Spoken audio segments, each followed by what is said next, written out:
Hey guys, Mr. Ridgway here with another episode here for us in D-Kush. So today we're going to be taking a look at the Korean War. Again, this is a continuing part of our series on the Cold War, so you want to make sure that you review the reasons why the Cold War started, probably before you go into this video. And I also highly recommend that you also look at kind of the conformity of the 1950s, because as that being part of our previous lesson, you'll kind of see how both of those things together will kind of help kind of inform your context here as we look at this conflict. Alrighty, so let's get started.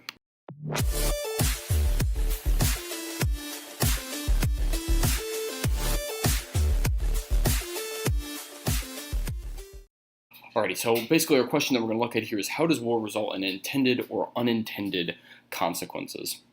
We're probably going to, more than we have, even maybe in World War I or World War II, going to look at some actual battle lines moving here in this war, and you'll see why that's kind of consequential here in just a little bit. Okay. Now, be forewarned, there's quite a bit of background information I'm going to have to cover here because we haven't talked about certain things in world history that have happened since the end of World War II, and we'll cross that bridge when we come to it. Alrighty. So, first things first that we need to get out of the way. Okay, we have to talk about Korea, because if we don't discuss Korea, really, after World War II, then none of this is going to make sense. Okay, so when World War II happened, okay, basically kind of like they did Germany, the Allies and the USSR had invaded Korea and then ended up splitting it, okay? And the reason why they did this was simply that it set a line basically at the 38th parallel. You can see this line right down here, okay? And in 1945, they just kind of set this line, and they kind of do it until the two Koreas can be united. However, we know that, talking about the Cold War, that immediately at 1945, the Cold War really begins. And so what the Allies and what the Soviets do is kind of set up governments that are in the respective halves that kind of look like themselves. So we get kind of like a Stalinist kind of North Korea, and then a capitalist South Korea. However, a couple of things here that we need to mention. Getting us into the Korean War, there's a couple of big points here. Number one is that there's not very many troops in Korea, actually, after World War II, and that's because the United States is demobilizing, really. And then second is that when the Korean War actually breaks out, you need to make sure you understand that there's a really strong connection here between three countries, and that is Russia, China, and North Korea. Okay, and all those three at this time period get along. Okay, so what happens in this circumstance is that Stalin secretly encourages the North to attack South Korea. Because basically he realizes that there's very few American troops there. It could be another place that they could expand communist influence. He provides planning and kind of like logistic support for them, and he pushes North Korea to go ahead and try to invade the South. Okay, and that's going to get the Korean War really started. So from that point on, this is actually kind of important to discuss, and this is kind of, again, bringing in kind of more world history before we get the United States in on the Korean War. Okay, so when the UN was formed after World War II, okay, again, that's not the League of Nations, which was Woodrow Wilson's dream that died, okay, but the actual UN. How it works today, still very, very similar, is that there are basically two sets in the UN. One is called the Security Council, okay, which is made up of 5 members. I'll get to that here in a second. And those members are permanent, okay, like they cannot be changed. And then the second group is like all the other nations, and that's kind of like known as the General Assembly, okay? So let's talk about the Security Council and why that's really important. So in the UN here, and again, I know I'm kind of drifting out of US history for a second, but I promise this is relevant, okay? So in the UN Security Council, these 5 permanent members, the UN can only act if all 5 members agree to whatever the UN is proposing, okay? These members are France, Britain, the United States, China, and the Soviet Union, okay? Now, any member of these 5 can veto something that the UN wants to do, and it will completely stop the measure, okay? So, also a bit of background here. This would have been kind of fine at first because 4 out of the 5 nations on the Security Council were nationalist, or, well, nationalist capitalist kind of countries, okay? Only one, the Soviet Union, was communist. Right? However, in 1949, that changes because China falls to communism. If you haven't learned much about that yet, it's something that in world history is pretty consequential, is that basically China now is kind of more like the USSR and sees kind of more to eye with them.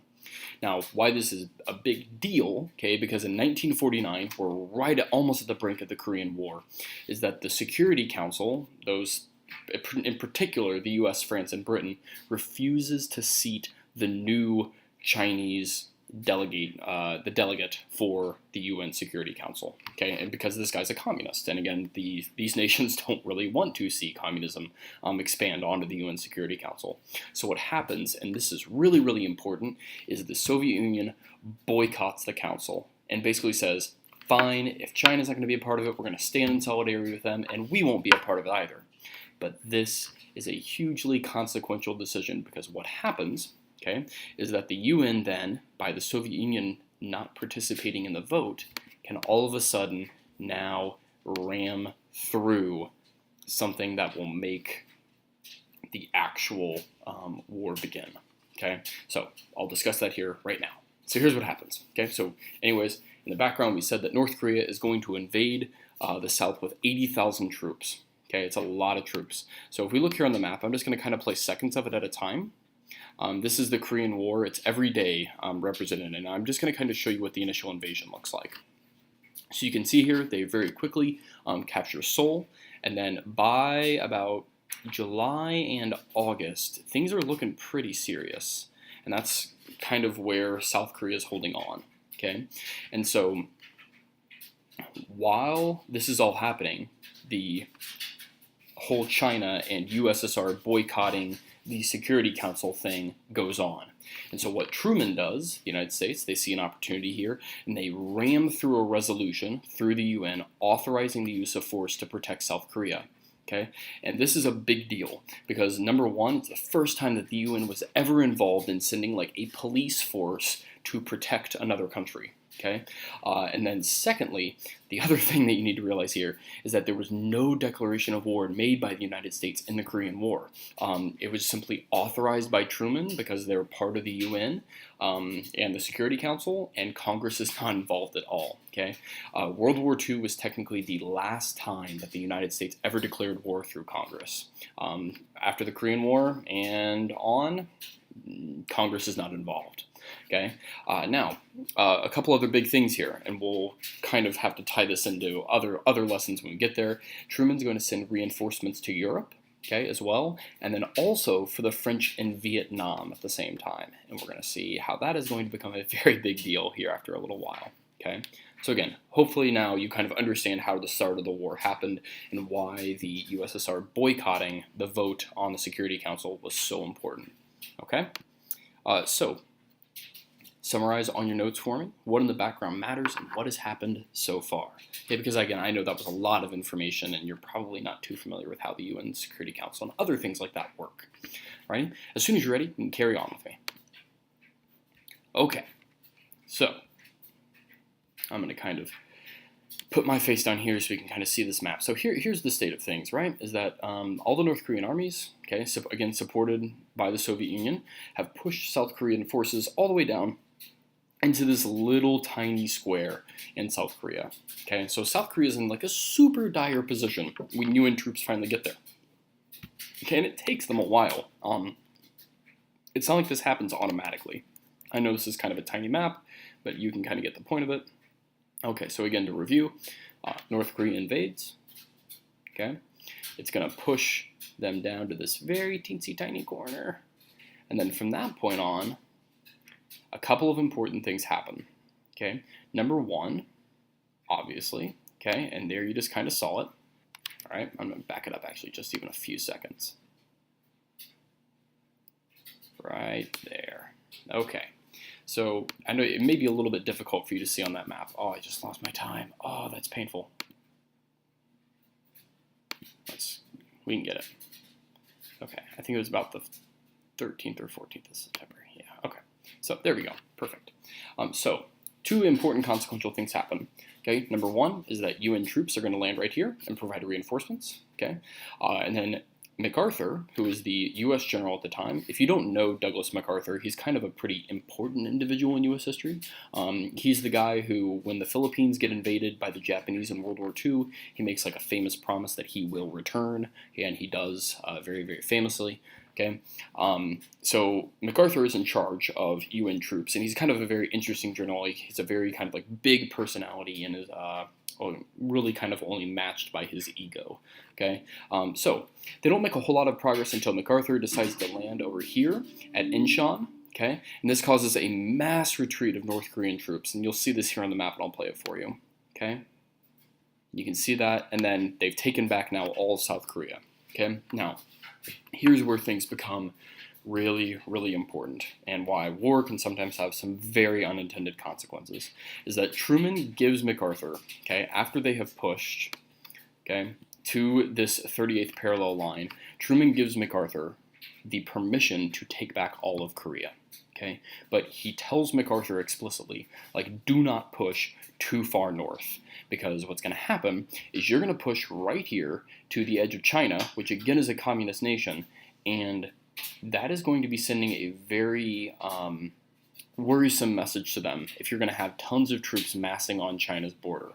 Okay, so what MacArthur does, in his infinite wisdom, is he keeps pushing all the way north, all the way to the Yellow River, which is the border of China, and then that's where things go absolutely crazy, because MacArthur really did not listen. Okay, so all of a sudden, 260,000 Chinese troops are thrown into the battle. Okay, and the UN, and we can see this here on the map, and again I'll play this video. God bless whoever made this video. It shows some just excellent, kind of coverage over the war here. Okay, so again, initial invasion, familiar with that. Okay, UN troops are going to land, provide reinforcements, and then also land at Incheon. Okay, and then from that point, MacArthur, you're going to see it right here. He's going to push north, north, north, north, north, north, north, north, north. Okay, and it looks like it's going great. I mean, like, any military commander would be happy with this progress, and that's where things go absolutely crazy. And the Chinese attack right there. Okay, and pushes the UN all the way back to the 38th degree parallel. Okay, and this is where really kind of a couple of important events happen. Number one is that MacArthur asked Truman to use nukes against the Chinese. And Truman looks at MacArthur and is like, are you absolutely insane? Heck no. Okay, Truman was probably completely right on this decision, because MacArthur wanted to use 34 atom bombs, in some cases to use against Chinese civilian targets. And Truman's like, absolutely no way. And when UN troops push back to the 38th parallel, and you actually see here on this video that they kind of get pushed below, they lose Seoul again, and then they push back up to the 38th degree parallel. Okay, you can see it right here. They're beginning to kind of make some progress against Chinese and North Korean troops. When this happens, that's when Truman decides that he's going to ask for a truce, and he does get it. Okay. However, a couple of important things happen. Number one is that MacArthur decides that he's, in his infinite wisdom, going to go complain about Truman to other people in the government and also to the news media, and he is dismissed. He gets fired by Truman. He's replaced by General Matthew Ridgway, not related to me, but that would be totally cool. Okay. Now, negotiations to end the war. They never happen. Okay, and all a truce is that it's a stopping of fighting. And so that truce is still in place today, which technically means that the Korean War is still going on. It's just hostilities haven't happened. Okay? I'd like you to think kind of back to the Korean War and kind of, or the start of the Korean War, and then also kind of the Cold War and all of its purposes and why people were getting involved. What was the purpose of the Korean War in the context of the Cold War? And why did the U.S. get involved? Did it really do so for the reasons that it intended at first? Was the outcome expected? I don't know. Okay, and once you've done that, that will wrap up our mini lesson. Again, I apologize for the tediousness of that mini lesson, but it's kind of hard to understand the Korean War if you don't talk about kind of all the movement back and forth and all the decisions that were made with that. But until next time, carry on with the rest of your lesson, and I will see you guys in the next video. Bye-bye.